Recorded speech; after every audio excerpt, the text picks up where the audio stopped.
ต่อไปนี้จะเป็นการสวดมนต์เพื่อความเป็นสิริมงคลแก่ชีวิตและเสริมบุญบารมีให้ตนเองจึงขอเชิญชวนท่านสาธุชนทั้งหลายได้ร่วมกันสวดมนต์เจริญจิตภาวนาเป็นลำดับสืบไปบทบูชาพระรัตนตรัยอิมินาสการเรนะพุทธังอภิปูชยามิอิมินาสการเรนะธัมมังอภิปูชยามิอิมินาสการเรนะสังฆังอภิปูชยามิ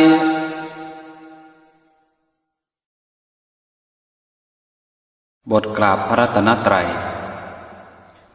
อะระหังสัมมาสัมพุทโธ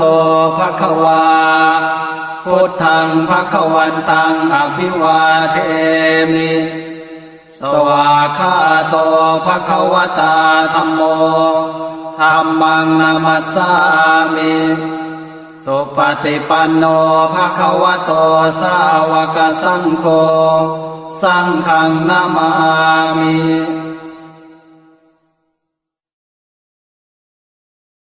บทนมัสการพระพุทธเจ้านะโมตัสสะภะคะวะโตอะระหะโตสัมมาสัมพุทธัสสะนะโมตัสสะภะคะวะโตอะระหะโตสัมมาสัมพุทธัสสะนะโมตัสสะภะคะวะโตอะระหะโตสัมมาสัมพุทธัสสะ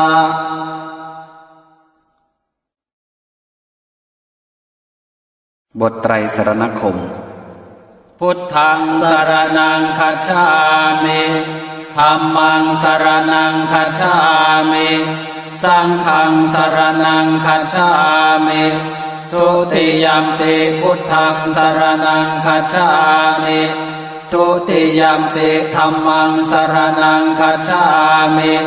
ทุติยัมปิสังฆังสรณังคัจฉามิตาติยัมปิพุทธังสรณังคัจฉามิตาติยัมปิธัมมังสรณังคัจฉามิตาติยัมปิสังฆังสรณังคัจฉามิ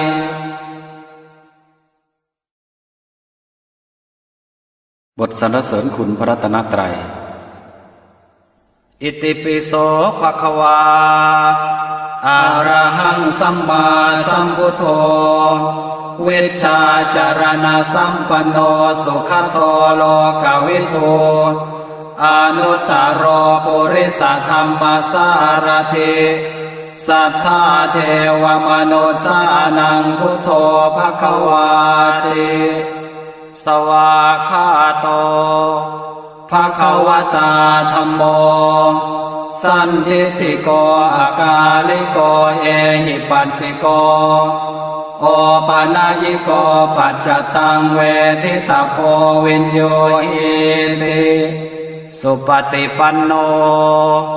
ภควโตสาวกสังโฆโอชุปฏิปันโนภควโตสาวกสังโฆยายาปฏิปันโนภควโตสาวกสังโฆสามีจิปฏิปันโนภควโตสาวกสังโฆญาติทางจัตตาริปุริสายุคานิ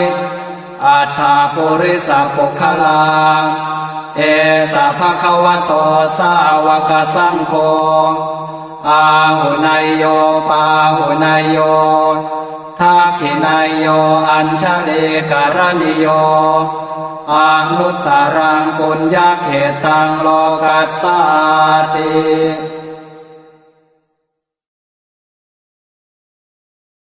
บทพุทธชัยมงคลคาถาพาหุงพาหุงสหัสสมภิเนมิตาสาวุธานตังเกเมฆลังอุทิตโครสเสนามารังทานาทิธรรมเวทินาชิตวามุนินโทตันเตชะสาภวตุเมชยมังคลานิ มาราติเร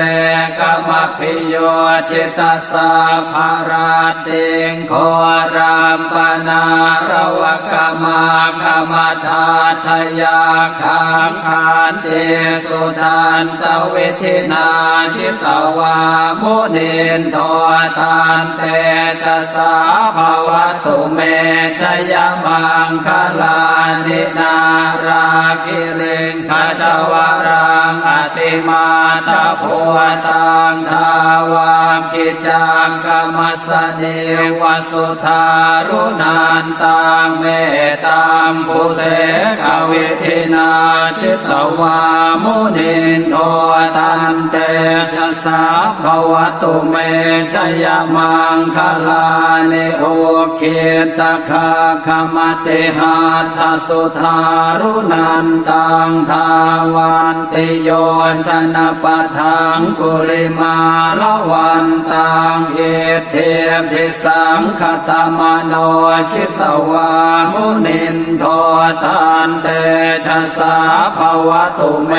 ชยมังคลานิการตวานการธมุทารังอิวะคาภินิยาเจนจายโทนทวจนังชนะกายมาเทสันเตนะโส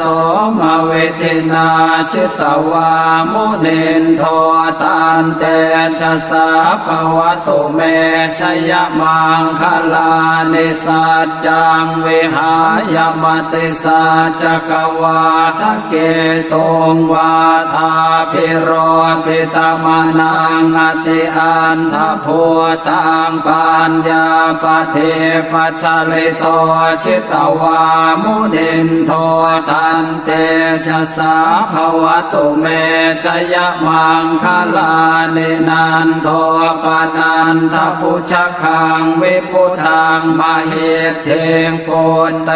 นะเถระพุชเกนะธรรมาปยันโตเยโทปเทสวิทินาชิตวามุนินโทตันเตชะสาภวตุเมชยมังคลานิโทกาหเทติพุชเกนะสุธาทหาทังพระมังวิสุทธิจุติเมธิภกาภิธานังญาณาคเทนะวิทินาชิตวามุนินโทตันเตชะสาภวตุเมชยมังคลานิเอตาปิโพธชยมังคลาอัตถคาถาโยวาจโนดินาทิเนสารเตมตันเทหิตวานะเนกวิวิธานิจุปันทวานิโมกขังสุขังปฏิฆามัยยนโรสปัญโย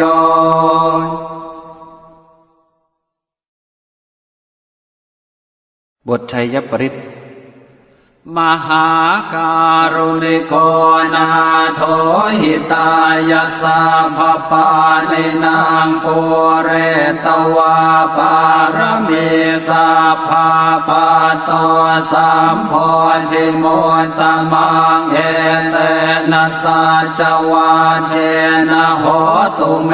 ชยมังคลังชยันโตโพธิยาโมเลสังกยานางนันทิวัตโนเอวังอาหังวิชโยโหมิชยาสุชยมังคะเลอปราชิตปันนังเกสีเสปทวิโกคะเลอภิเสเกสัพพโพธานังอาคามปะโตปะโมทติสุนังคาตังสุมังคลังสุปาภาตังสุโหติตังสุขโนสุโมโหตจะสุเยทังพระมจาริสุปทาคินังกายกรรมังวาจากรรมังปทาคินังปทาคินังมโนกรรมังปณิทิเตปทาคินั ปะทางกินานิกาตวานลพันตาเทปะทางกิเนภวตุสัพพมังคลังราคันตุสัพพเทวตาสัพพพุทธานุภาเวนัสทธาโสทิภวันตุเมภวตุสัพพมังคลังราคันตุสัพพเทวตาสัพพธรรมานุภาเวนัสทธาโสทิภวันตุเมภวตุสัพพมังคลังราคันตุสัพพเทวตาสัพพสังฆานุภาเวนัสทธาโสทิภวันตุเม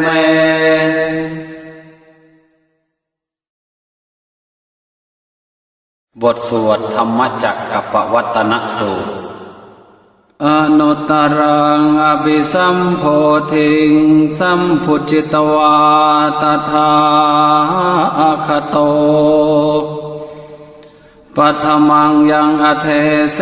สิธรรมจักกังอนุตตรังสัมมาเทวาปวัตเตนโตโลเกอปฏิวัติยัง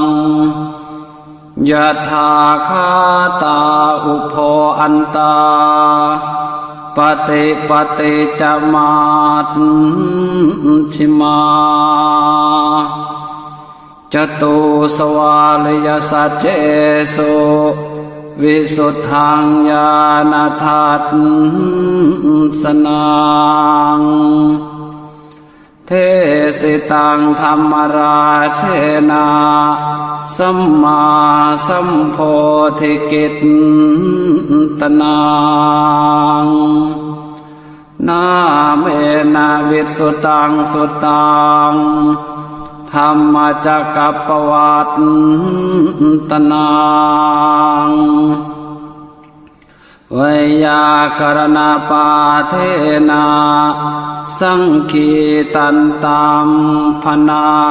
มะเสเอวัมเมสุตัง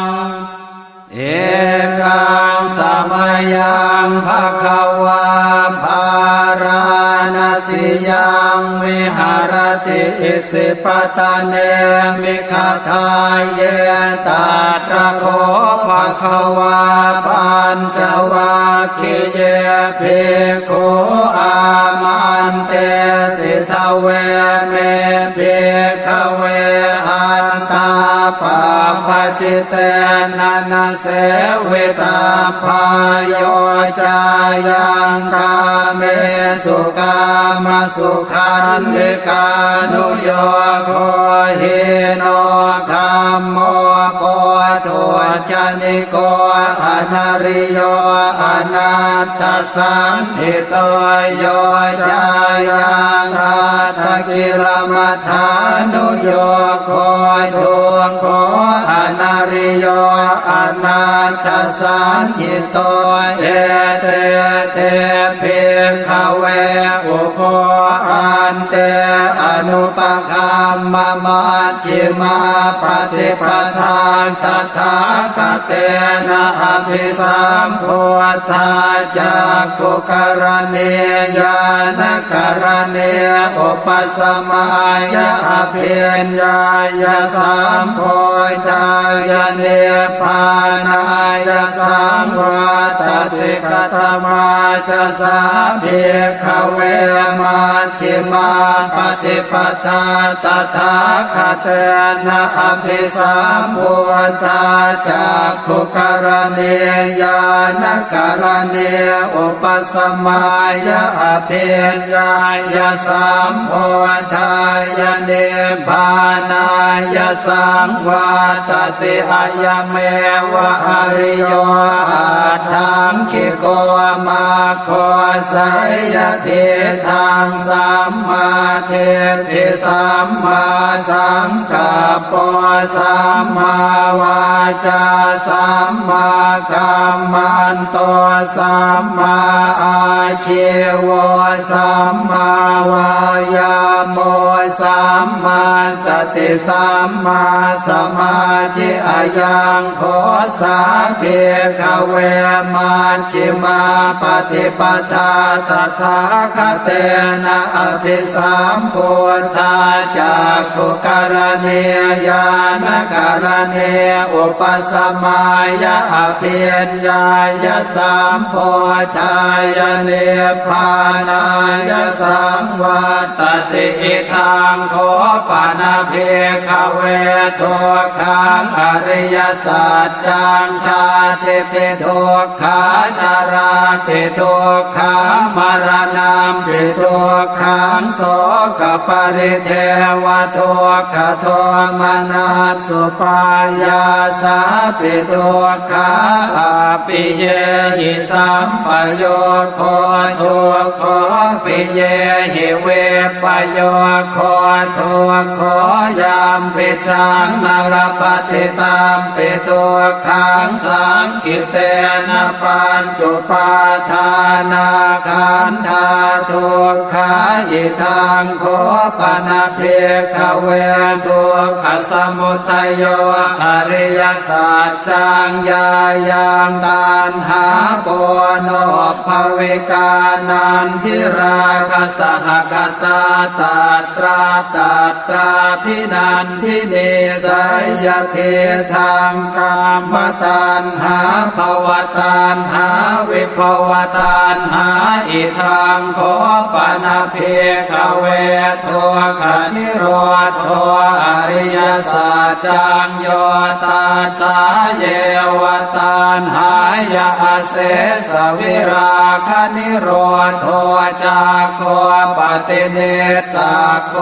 มุตติอนาลโยหิทังโคปนะเพขเวทุกขนิโร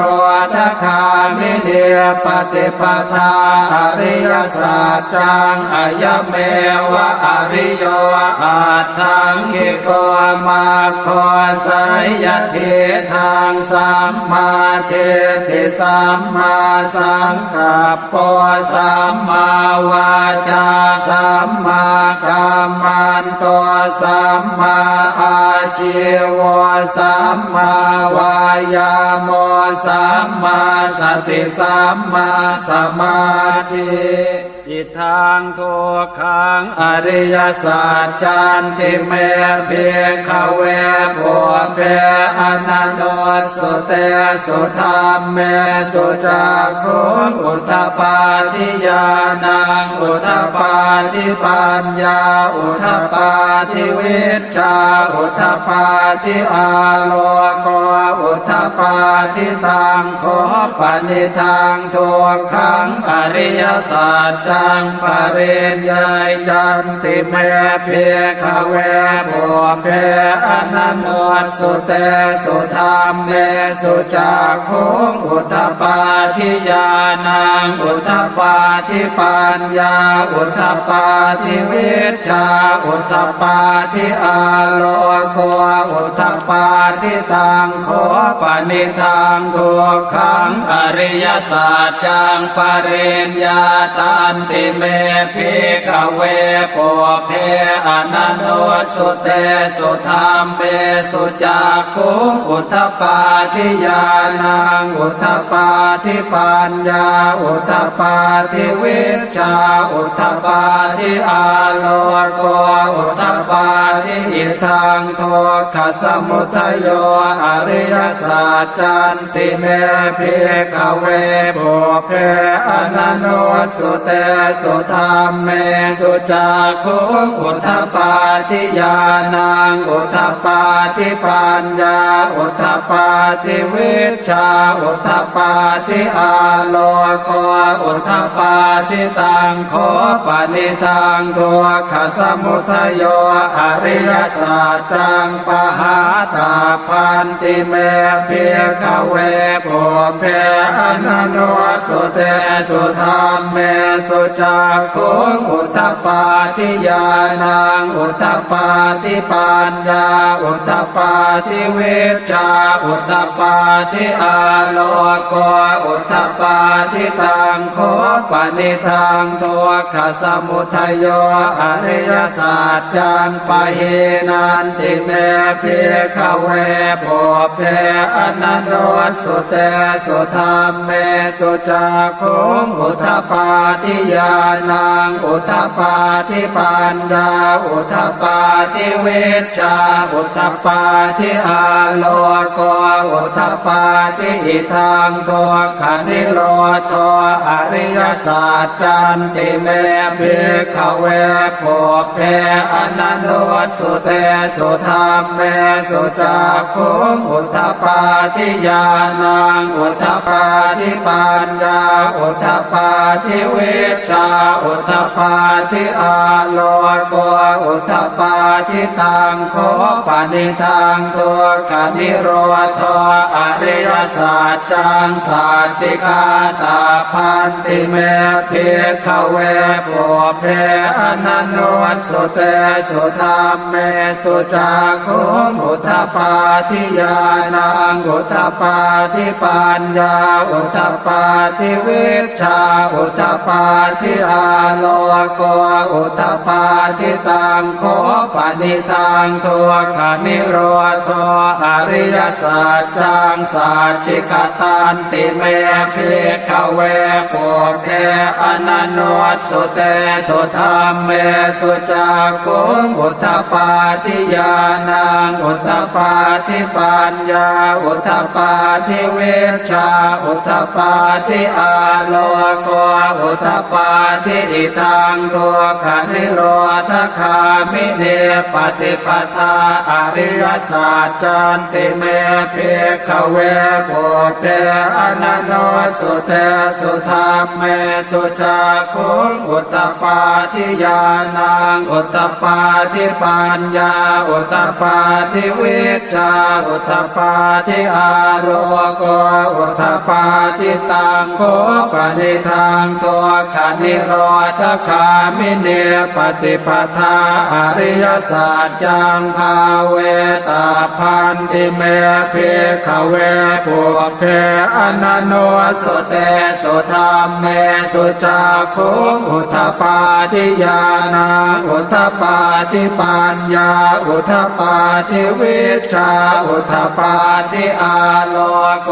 อุทธปาทิตังโคปนิทังตัวขันธิโรธคามิเนปฏิปทาอริยสัจจังภาวิตันติเมภิกขเวปุเพอนันโนสุเตสุธรรมเมสุจักขุอุทธปาทิญาณังอุทธปาทิปัญญาอุทธปาทิวิชชาอุทธปาทิอาโลโกอุทธปาทิยาวะเกวันจะเมภิกขเวอิเมสุจตุสุอริยสัจเจสุเอวันติปริวัตตังภวาทัสสะกาลังยะถาภูตังญาณทัสสะนังนะโสวิสุทธังอโหสิเนวตาวาหังเภิกขเวสะเทวะเกโลเกสมาระเกสะพรามเกสะสมณพราหมณิยาปัจจายสะเทวมนุสายะอนุตตรังสัมมาสัมโพธิอภิสัมโพธิปัจจัญญาสิงยะโตจะโคเมภิกขเวอิเมสุจโตสุอริยสัจเจสุเอวันติปริวัตตังทวาทัสสะกาลังยะถาภูตังญาณทัสสะนังสุวิสุทธังอโหส สิอัฏฐาหังภิกขเวสเทวะเกโลเกสมาระเกสพรามเกสสมณพราหมณิยาปัจจายสเทวมโนสายอนุตตรังสัมมาสัมโพธิอภิสัมพุทโธปัจจัญญาสิงญาณัญจปนเมทัสสนังอุทปาทิอโคปาเมวิโมติอายมันติมาชาตินาทิธานิปุนาภโวติอิตมโวจะภะคะวาอาตมนาตัญจวัคคิยาเพโคภะคะวะโตภาสิตังอภินันโทหิมาสมิงจัปนวายาการณาสมิงพันยมาเนอายัสสมโตโกนัญญาสวิรชังเวตมลังธรรมจักขุงอุทปาทิยังเกณจิสมุทัยธรรมังสัพพันตังนิโรธธรรมันติภวติเตจะภะคะวตาธรรมจักเกภูมาเทวาสัทธมนุสาเวสุเอตัมภะคะวตาภาราณสิยังอิสิปตะเนมิคทายเยปโนตรังธรรมจักกังปวัตติตังอาปฏิวัติยังสัมมเนนวาพรหมเนนวาเทเวนวามาเรนวาพรหมุนาวาเจนะจิวาโรกัสมินติภูมานังเทวานังสัทธังสุตวาจาตุมมหาราชิกาเทวาสัทธมนุสาเวสุงจาตุมมหาราชิกานังเทวานังสัทธังสุตวาตาวติงสาเทวาสัทธมนุสาเวสุงตาวติงสานังเทวานังสัทธังสุตวายามาเทวาสัทธมนุสาเวสุงยามานังเทวานังสัทธังสุตวาตุสิตาเทวาสัทธมนุสาเวสุงตุสิตานังเทวานังสัทธังสุตวาเนมานรเทเทวาสัทธมนุสาเวสุงเนมานรเทนังเทวานังสัทธังสุตวาปรเนมิตวสวัตติเทวาสัทธมนุสาเวสุงปรเนมิตวสวัตตินังเทวานังสัทธังสุตวาพรหมปริสัชชาเทวาสัทธมนุสาเวสุงพรหมปริสัชชานังเทวานังสัทธังสุตวาพรหมปโรหิตาเทวาสัทธมนุสาเวสุงพรหมปโรหิตานังเทวานังสัทธังสุตวามหาพรหมเทวาสัทธมนุสาเวสุงมหาพรหมานังเทวานังสัทธังสุตวาปริตาภาเทวาสัทธมนุสาเวสุงมริตาภานังเทวานังสัทธังสุตวาอัปปมานาภาเทวาสัทธมนุสาเวสุงอัปปมานาภานังเทวา นังสัตตังสุตวาอาภัสสราเทวาสัทธมนุนสาเวสุงอาภัสสรานังเทวานังสัตตังสุตวาปริตตสุภาเทวาสัทธมนุนสาเว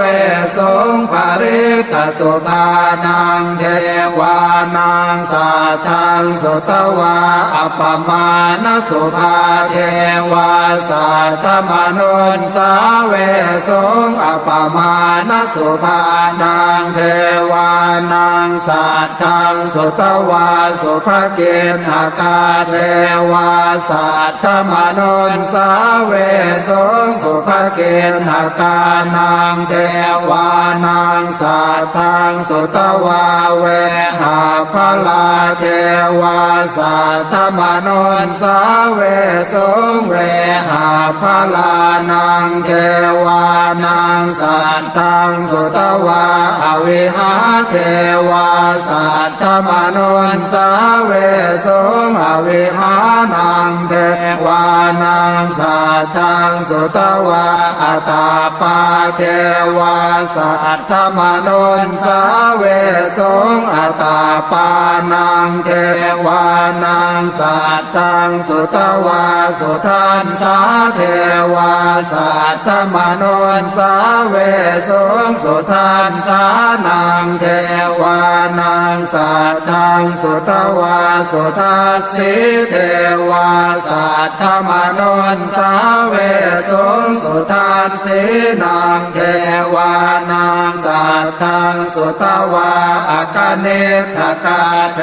วาสัทธมนุนสาเวสุงเอตัมภควตาภาราณสิยังอิสิปตะเนมิขทาเย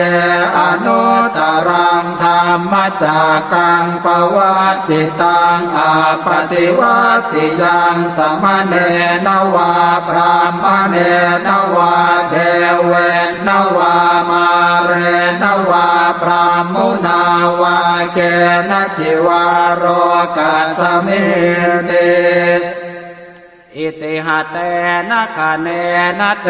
นะโมโหเตนะยาวะพรามโลกาสัตโตอาโภคาจิอายัญจะทัสสะหัสสิโล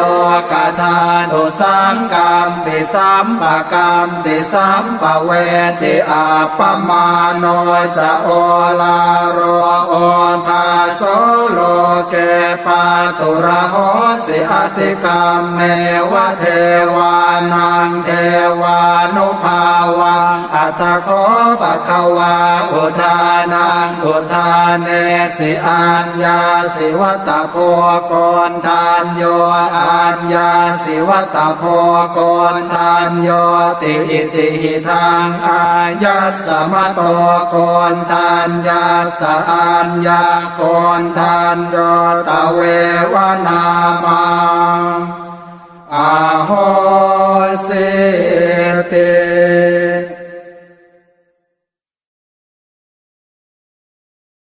บทแผ่เมตตาให้ตนเอง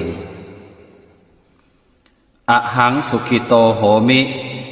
ขอให้ข้าพเจ้ามีความสุขนิททุกโขโหมิขอให้ข้าพเจ้าปราศจากความทุกข์อเวโรโหมิ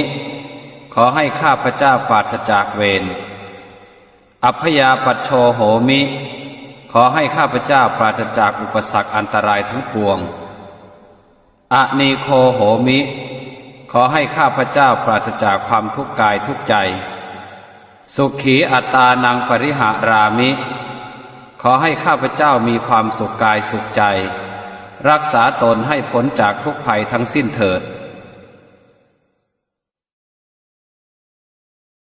บทแผ่เมตตาให้สรรพสัตว์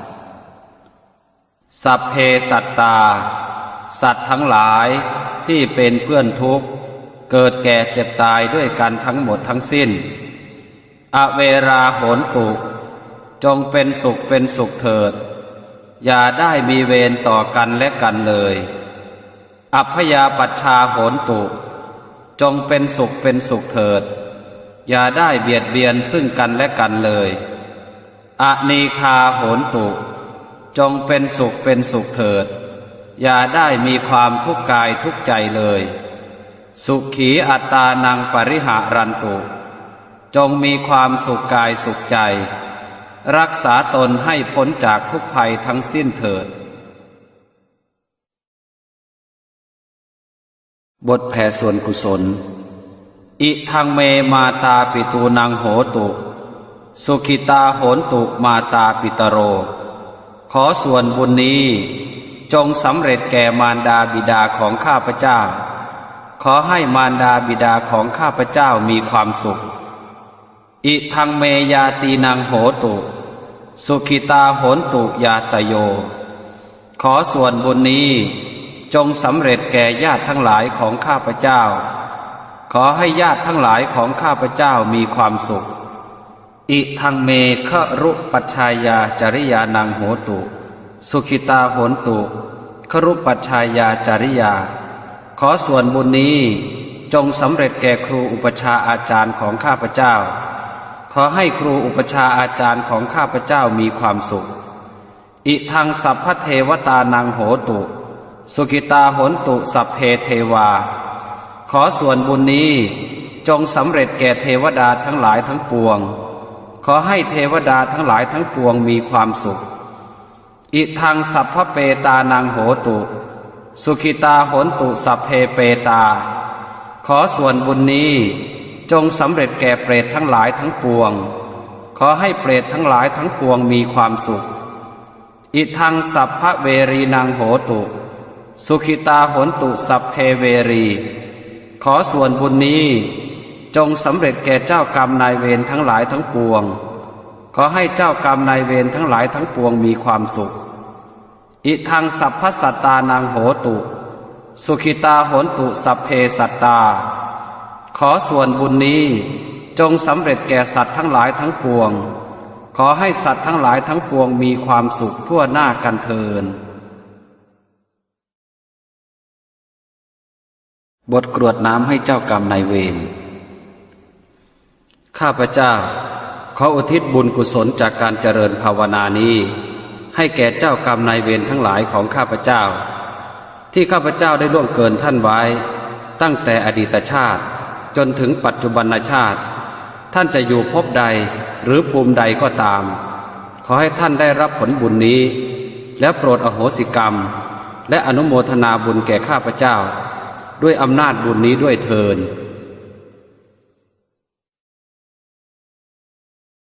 คำอธิษฐานอโหสิกรรม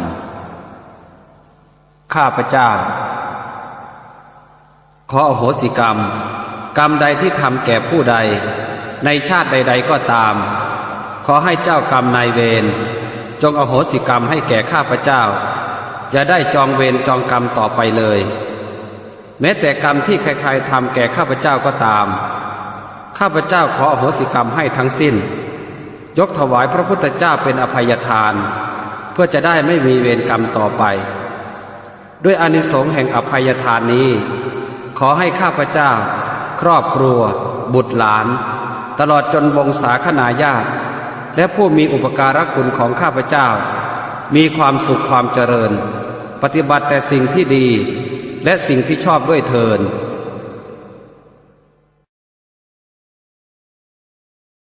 คำอธิษฐานขอพรข้าพเจ้าขออาราธนาพระบารมี30 ทัศขององค์สมเด็จพระสัมมาสัมพุทธเจ้าที่เสด็จนิพพานไปแล้วมากยิ่งกว่าเม็ดกรวดเม็ดทรายในท้องมหาสมุทรทั้งสี่ด้วยเดชะพระพุทธานุภาพพระธรรมานุภาพพระสังฆานุภาพพระบารมีพระโพธิสัตว์พระปัจเจกโพธิสัตว์เจ้าพระอรหันต์ทั้งหลายและพระบารมีขององค์พระสมณโคดมบรมครูขอได้ส่งพลังมายังตัวข้าพเจ้าจงโดลบันดาลให้ข้าพเจ้าหายจากโรคภัยไข้เจ็บและสรรพเคราะห์ทั้งหลายในกายของข้าพเจ้าจงหายไปสิ้นทั้งหมดขอให้ข้าพเจ้าประสบความสุขความเจริญความสำเร็จตามที่ข้าพเจ้าปรารถนาทุกประการด้วยเทิน คาถาพระพุทธเจ้าชนะมารปัญจมาเรชิโนนาโถปัตโตสัมโพธิมุตตมังจตุสัจจังปกาเสติ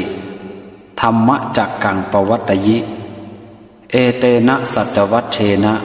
โหตุเมชยมังคลังคาถาบูชาพระพุทธชินราชอิเมหินานาสการเรหิอภิปูชิเตหิทีคายุโกโหมิอโรโคสุขิโตสิทธิกิจจังสิทธิกัมมังปิยังมะมะปะสิทธิลาโภชโยโหตุสัพพทาพุทธชินราชาอภิปาเลตุมังนะโมพุทธายะ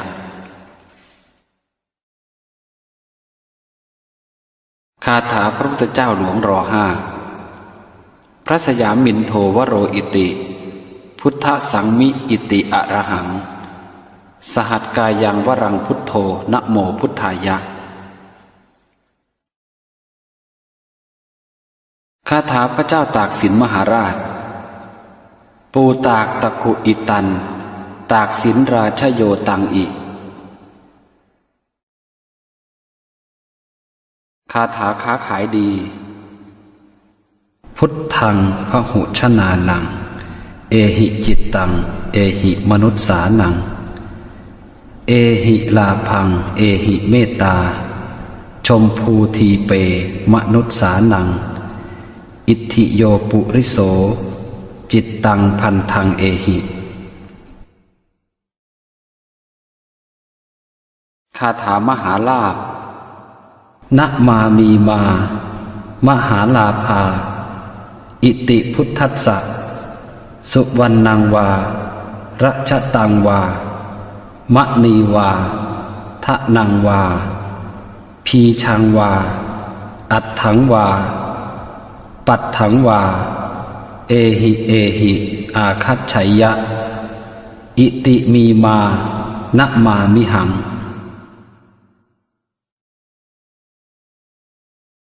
คาถาเสริมทรัพย์พุทธมะอะอุนะโมพุทธายะวิรัทโยวิรโคนายังวิระหิงสาวิระทาสีวิระทาสาวิระอิทธิโยพุทธัสสะมานีมามะพุทธัสสะสวาโหม